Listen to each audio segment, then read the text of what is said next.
Boss in the Sauce Show. Boss in the Sauce Show. Boss in the Sauce Show. Boss in the Sauce Show. Here we go.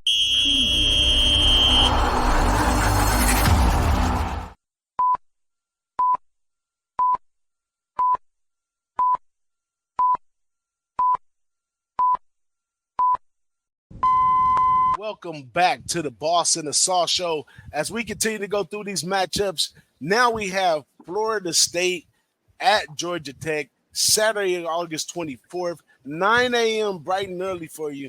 FSU is at a minus 13.5 right here. We got Jay Norvell on his fifth year coming back with 5 on offense, 5 on defense. He brings in the big DJ Uiagalelei from Oregon State and has a lot of potential on this squad right here.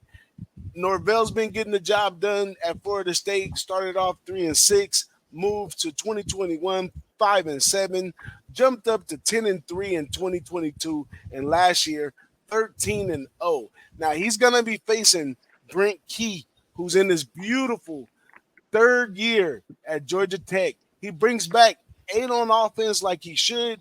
He brings back 5 on defense. This guy has been 13-8 ATS, 11-10 overall, and he brings back a promising quarterback in Haynes King, who's a dual threat. This guy could be a difference maker on this squad right here. Now, he goes into this matchup against Florida State. He's 4-0 to ranked ACC foes. What do you think about this one, Big Ragu? All right, so number one, the game is going to be in Dublin, Ireland. Let's not forget that. August 24th, like you said. What did you say, 9 a.m. our time? 9 a.m. my time, West Coast. Your time. Okay, so it's 12 noon kick over here, but who knows what time it is when they get done with the pub over there in Ireland, drinking a couple pints and bangers or mash, whatever they're going to have. But anyways, for me, coming back, let's talk about Georgia Tech for a while. I know you we briefly touched earlier on it, but Georgia Tech is one of these teams, they've made some major improvements on the offensive side from last year, from the year prior. He's Key's third year, like you said, and no pun intended, but the third year is always the key in coaching for college football. But, he had bolstered his offense up with Faulkner and Chris Winkney as co-offensive coordinators, and Haynes King, was back from A&M.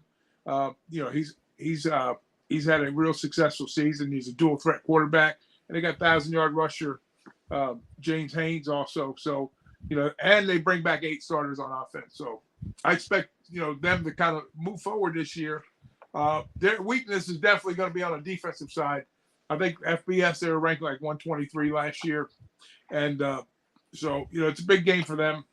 FSU, on the other hand, what kind of season are they going to put together after that masterful, display that they did last year? They lose a lot of big name talent on the offensive side, NFL wise, with Coleman and Travis Jordan and Benson, and Wilson. So they've got some key pieces, but they hit the portal pretty hard, like Norvell did last year, bringing those guys a lot of offensive weapons in. So they I think they reloaded on offense. And like you said, they bring in DJU from Oregon State, who started out at Clemson, and went out west and played a little football out there, trying to find his way, fifth-year senior. Offensively, I think they'll be up to it. And defense, they've got some holes to fill. And Adam Fuller, has got to replace some key components on the defensive side. But they're pretty deep. They've hit the portal, and they've got some guys that are going to step up and play. I mean, last year, that defense carried them late in the season when Travis went down, and I think they'll still have that same mentality this year. Maybe a little bit step below, but I still have them pretty high in the ACC. And this is a conference game too to start the season, so I think we'll see fireworks early in the season for both of these teams. But being it's on the off land, it's kind of like unfamiliar territory. It's all going to be about discipline for these guys, and it just scares me coming back. They're going to have. I think they have a bye week, if I'm not mistaken, but. Take a note on this one, guys, early on. Georgia Tech has got to play Georgia State the following Saturday. I think they play in Atlanta, or they either play. Yeah, they play in Atlanta because both teams are in Atlanta, actually. So, look out for Georgia State the following week when Georgia Tech comes back, because Florida State's going to be off. Now, bring us home right here, Wine Time, as far as bet wise and what you're looking for at this one, and how do you see these teams coming up? Yeah, I've been pretty high on this Florida State team this past offseason. I think Mike Norvell hit the portal in exactly every way he should have. They returned two of their corners that are two of the better corners in the not only in the ACC but in the nation. They're both going to get drafted in this year's draft. They bring in the running back from Alabama, ground and pound kind of rusher, 6'2", 225. I like him a lot to go with DJU because DJU can run it too. But I really like the move by Florida State grabbing DJU in the transfer portal. I think he was really good at Oregon State last year. Kind of towards the end of the season, he kind of tailed off a little bit. But I expect him to be pretty good this season. I mean, this is going to be his fourth year starting as a quarterback. He wants to go to the NFL. He's got the NFL size. They also grabbed wide receiver out of Alabama named Malik Benson, who could have a huge part in this offense. Then we're going to move over to Georgia Tech, where you mentioned Big Boss that Haynes King enters year two. You know, he had 28 passing yards last year, 7 on the ground, 35 total touchdowns. This guy's the complete package. He can do it all. They got a linebacker from USC named Romello Height with 4 sacks in 2027. I expect him to have a big year. This is going to be a pretty good game. I'm not going to lie. I didn't know until the day that they were playing in Ireland. So I was going to say Georgia. I was going to come on here and say Georgia Tech plus 13. It's a lot of points. It is a lot of points. I expect Florida State to win this game. I see their total wins total this year is over 9.5, juiced to minus 120. The books know this is going to be a good season for them. I do expect them to probably get 10 wins. So I'll probably end up putting the over 9.5 wins for Florida State this season. Still have to go over their schedule, but I am pretty high on this Florida State team going into the season. Well, I'm sorry to be the bearer of bad news, but I don't like DJ Uiagalelei going over here. He won some good big games and did a good job at Oregon State, but he was on the West Coast against, speed packages and things like that. He moves back over into the ACC where they obviously had his number. He's not an agile runner when he gets loose. He's a straight ahead guy. These guys over here are going to be big enough to stop him. So he's going to have to rely on his arm in the long run. And he doesn't really have the arm that he has, being that he came out as a 5-star recruit. He did such a bad job at Clemson to transfer back. The fact that he hung on one more year and to continue to play over here at Florida State at this level, it's kind of mysterious to me.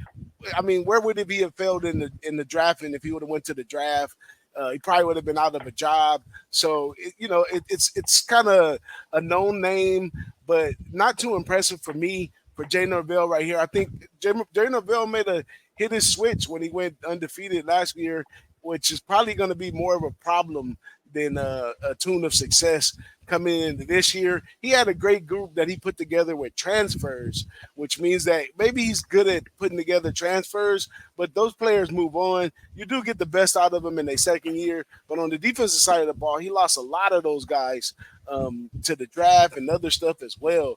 So I like the 13.5. I mean, I told you guys in the breakdown at the beginning, Brent Key, third-year coach, my favorite, 8 back on the offense, and he's 4-0 versus ranked ACC foes. That has something to do with coaching right there. He knows how to get his guys prepared and into those situations, and that's what you do in these first games. It's all about preparation. So I think he holds on. I think he definitely holds on maybe first half. The weather, the elements. I mean, it is going to be at home, so it could come to him in the second half. But I think they got a chance all the way out. But they don't walk away with the victory. Florida State wins maybe by 7 or 8 points. Don't quite get to 13.5. That's just my take. You guys got anything else on this game? Yeah, I got one more thing. It's not Jay Norvell. It's Mike Norvell. Oh, yeah. Quick call my guy, Mike, Jay.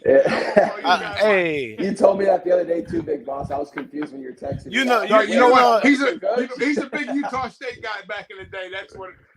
Hey, I'm a Mountain West guy, man. And his brother, Jay Norvell, is not one of my favorite coaches. So it really gets on my nerves. I don't like Jay Norvell either. Yeah, I do apologize. Mike Norvell. Deion Sanders likes him, too. Deion likes him a lot, too.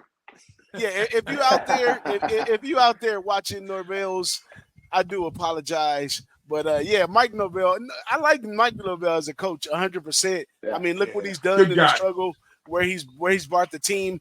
But as much work and effort as he put into it, I guess every kingdom comes down, and someday he should have got it when it was hot on the plate last year. It's to his disadvantage this year going into it. Everybody's going to be aiming for him. Yeah, everybody's going to be coming for him. So he's got a loss coming. Hopefully, if he does get a loss, let's say he gets it early. That way that we smash. We take Georgia Tech with the points, then we fade them the following week and make money on both sides. But good luck to them. I don't have any more on this game. I'm going to go ahead and get us out. Thank you for joining us on the Boss and the Sauce for this Florida State Georgia Tech breakdown, and we're out.